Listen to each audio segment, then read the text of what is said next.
Hi, Ros. So I know we're at the end of a very long day, especially for you, because you've been on that podium the entire time. Yeah. So you're probably tired, so I'll keep it as short as possible.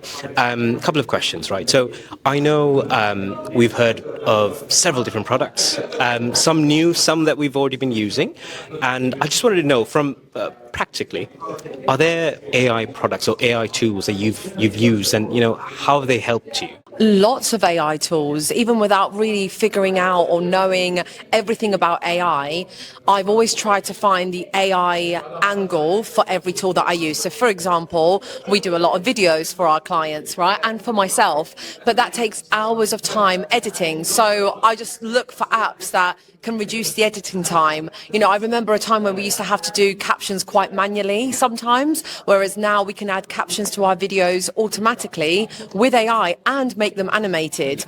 Or I use apps within marketing that convert long form videos into short form, or convert my blogs into audios. Like anything that I can do I'm not lazy, but come on, we can all do with more time and, use that time more productively. So anything that helps me save time, I will try and use it. Especially like the 100 content ideas in 10 minutes. Yeah, took pictures, definitely doing that.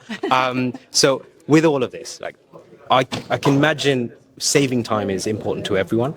And we can imagine a lot of people who are probably not well versed with AI starting to get into it. And do you think then there's a higher chance of issues, compliance related, risk related, whichever industry, I suppose? Do you feel that there's that chance? Yes, I do, and have seen today, particularly for mortgage advisors who have such strong FCA guidelines and need to be very, very tight with their GDPR and compliance checks. So obviously there are risks of data protection and very sensitive client information. So the top tip for today was don't rely on your AI tools and don't feed it the sensitive information unless you're using a secure app or a secure platform like the ones that we've heard today, like Mortgage Toolkit or Mortgage X. You really don't want to be uploading all this stuff onto ChatGPT, right? So really be careful of that. I think in the marketing space, from my point of view, is yes, we want to use AI to make our jobs more efficient, but I think the risk there is losing your voice. A lot of people love copy and pasting from ChatGPT to LinkedIn, for example, and then they think, that's my work for today done. And actually you risk sounding like a robot, and you lose that authenticity.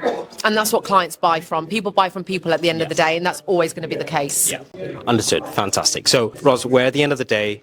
So we've learned quite a lot. And if there was a key takeaway, what would that be? Whatever you think is that light bulb moment that you're going to take away?